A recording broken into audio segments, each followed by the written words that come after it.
The silence in the hospital room was deafening, broken only by the steady beep of machines that had become Elena Montgomery's constant companions for the past 6 months. Once the vibrant heiress to a pharmaceutical empire worth billions, she now lay motionless, her porcelain skin pale against stark white sheets, her eyes vacant as they stared at nothing. The woman who had once commanded boardrooms and graced magazine covers had become a medical mystery that stumped the brightest minds in medicine. Marcus Williams pushed his cleaning cart quietly into the room, just as he had every evening for the past 3 weeks. As a single father of 7-year-old Amy, his night shift at St. Mary's Hospital was his lifeline, a steady work with benefits that covered his daughter's asthma medication. He'd taken the job after his wife Sarah passed away from cancer 2 years ago, leaving him to navigate parenthood alone while battling his own grief. The 20 specialists who had examined Elena Montgomery represented the pinnacle of medical expertise. Neurologists from Johns Hopkins, psychiatrists from Mayo Clinic, toxicologists from Harvard who all had run their tests, ordered their scans, and left shaking their heads. The diagnosis remained elusive. A perfectly healthy 28-year-old woman who had simply stopped responding to the world around her. As Marcus began his methodical cleaning routine, he noticed something the doctors hadn't mentioned in their hushed conversations outside Elena's room. While everyone focused on her unresponsive state, Marcus observed the subtle way her fingers would twitch whenever he moved near the window. It was barely perceptibly a flutter so slight it could have been dismissed as involuntary muscle movement. But Marcus had learned to notice the small things. When Amy was 3 and couldn't articulate why she felt scared at bedtime, it was the way she clutched her stuffed elephant that told him she was having nightmares about her mother's illness. When his elderly neighbor Mrs. Chen claimed she was fine living alone, it was the untouched mail piling up that revealed her failing eyesight.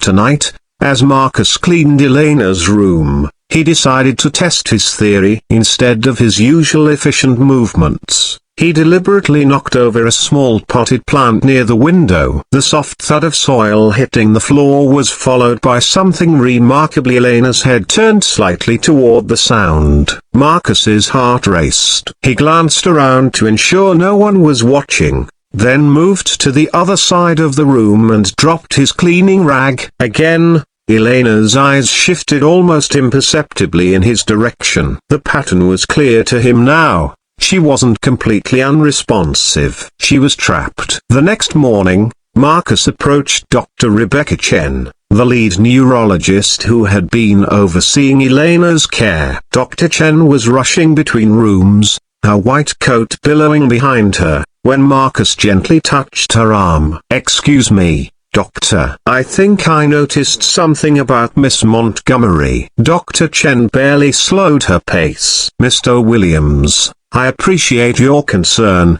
but we have the best medical team. She responds to sound." Marcus interrupted quietly. "Not voices, but environmental sounds. Dropping objects, moving chairs." Her eyes tracked the noise. Dr. Chen stopped walking. Something in Marcus's tone made her pause. "Show me," she said. Back in Elena's room, Marcus demonstrated his observations while Dr. Chen watched intently. The subtle head movements, the nearly invisible eye tracking are patterns that became obvious once someone knew what to look for. "My God," Dr. Chen whispered. "We've been testing for responsiveness to verbal commands, visual stimuli, touch. But we never thought to map her response to incidental environmental sounds." The breakthrough led to a battery of new tests. Within hours, they discovered Elena was experiencing a rare form of locked-in syndrome triggered by an obscure reaction to a combination of supplements she'd been taking for chronic fatigue.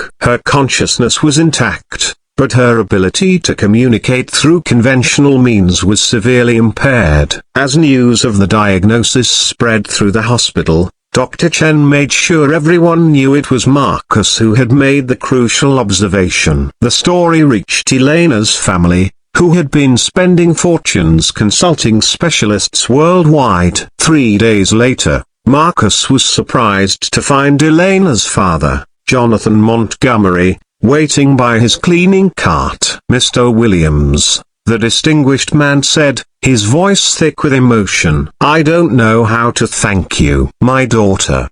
She's my whole world since my wife died." When the doctors said there was nothing more they could do, Marcus nodded, understanding the weight of a parent's fear. "I just pay attention, sir. Sometimes the smallest things make the biggest difference. The doctors say with the right treatment, Elena should make a full recovery. My family wants to offer you something or anything to show our gratitude." Marcus thought of Amy, of her college fund that consisted of spare change in a mason jar, of the scholarship opportunities such a connection could provide. But then he looked at Mr. Montgomery's hopeful face and realized something important. "Sir, I didn't notice what I noticed because I wanted a reward. I noticed because that's what you do when you care about people. Your daughter is going to get better, and that's enough for me." Mr. Montgomery's eyes filled with tears. "At least let me pay for your daughter's education, please." Marcus smiled,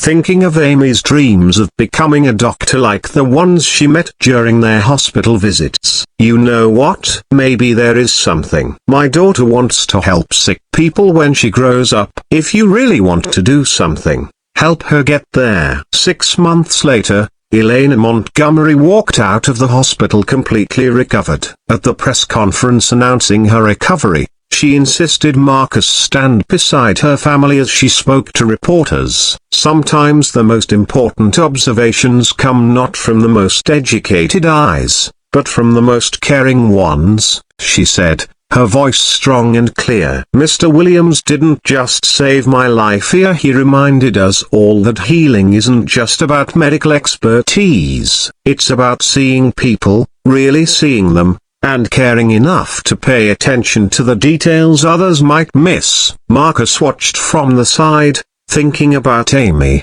who was starting at a private school thanks to the Montgomery family scholarship fund they'd established. But more than that, he thought about the truth Elena had spoken, that the most powerful medicine isn't always found in textbooks or laboratories, but in the simple act of truly caring about another human being. In a world that often values credentials over compassion, Marcus Williams had proven that sometimes the janitor's observation can be worth more than 20 medical degrees combined.